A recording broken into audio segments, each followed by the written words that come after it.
front. Right. You feel me? But yo, and then, you know what I'm saying? And then, you know what I'm saying? You got your second option where you just rather stay in the box, you know what I'm saying? Go back to a job, you know what I'm saying? Yo, for somebody to tell you, okay, well, listen, you will have security to be paid to do all this work for me. And then, you know, in the following weeks, I give you a little bit of the millions that you made me by doing all this hard work. Right. Hey, yo, come on, man. Yo, you gotta play your options smarter, you feel me? But you know what I'm saying, it's sick of getting up in the morning. And you so sick of doing this and doing that and doing this, but then as soon as when somebody come to you with a better opportunity, you know what I'm saying, with a better route, you want to set a big ass roadblock on it. It's people honestly just be looking for handouts. Like people, when they realize there's work involved, they don't want to do it because it's like it's not guaranteed. But if you was to tell somebody, but you working hard every day, 8 hours or plus, you know what I'm saying, for the next man. You know what I'm saying? Just basically, you know what I'm saying? Basically, just helping him build his wealth. Right. Instead of building your own.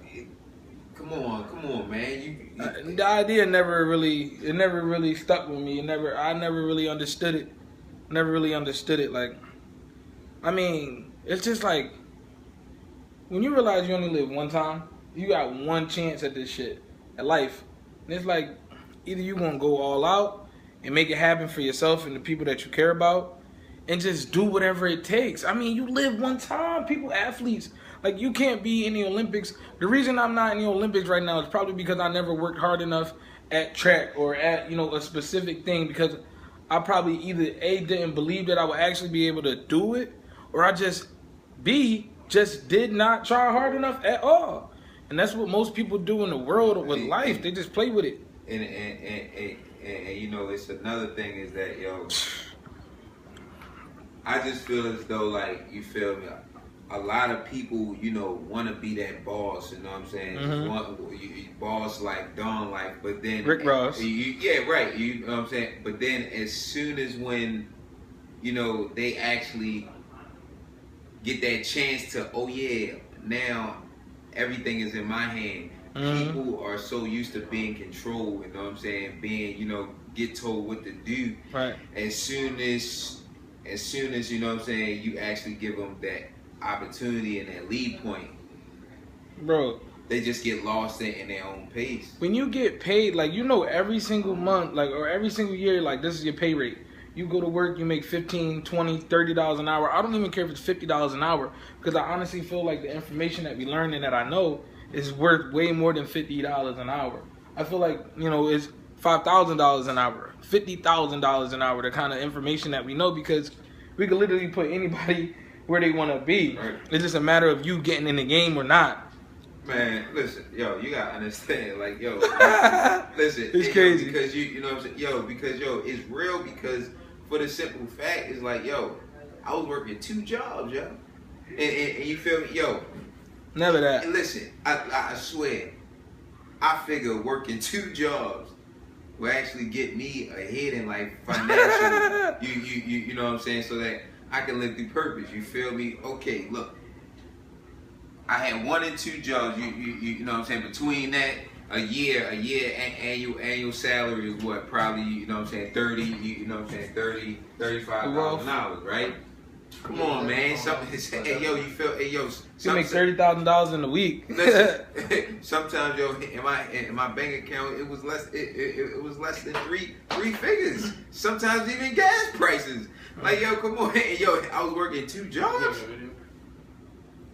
I was working 2 jobs. Unbelievable, dog. Unbelievable. Man. Like put the same amount of energy into yourself, you'll make it happen. And you know, the only thing I want to say is, once you put more energy into yourself, just invest more into yourself, you start raising your standards and you start actually getting the thing that you want. When I was younger, before I even got into this industry, I never really thought of, you know, actually going to Miami at the age at 19 years old, about to, you know, go to the beach or get, you know, maybe an exotic rental or just have a mansion party at bikes. Before, it would just be like, all right, I used to have a Volkswagen, right? And the next car I wanted would be like a Honda Civic. Now the next car I want is an Audi A5. So it's like my expectations. I'm raising my standards. So now it's like instead of shrinking my goals to match my mind, I'm expanding my mind to match my goals. Right. That's it. Basically, just I mean, the reason to come back to what you was talking about is the reason why people just don't take on opportunities. One, they realize there's work involved. Two, they don't believe they can do it. And three, they just don't have the mindset. Listen, you got to grow yourself to grow your business, to grow your bank account. You can't just grow your bank account being the person you are, because if you could get what you wanted being the person you are, you would already have it. And if you haven't heard that yet, you need to start doing some mindset development, because, you know, millionaires aren't born, they're built. People aren't born into wealth. There's people that are born into wealth, but there's people out there that, you know, they were young, they didn't have it, but they had it in their head like, yo, it's possible. If you know a guy named Meek Mills, you know, a lot of us seen him grow up in the basement rapping, doing all types of stuff. Now this dude is worth millions, doing things that most of y'all will never do. Why? Because you never believed you would. If you go back into like 2008, listen to the music. He already knew what he was going to do. Train your mind, and then you're going to enhance your bank account, and then you're going to enhance your lifestyle. That's it, man. We signing out. Get at him, Sean. All right, man. Yo, stay focused. Make things happen. Don't just happen to make things. Y'all know my slogan. Exactly.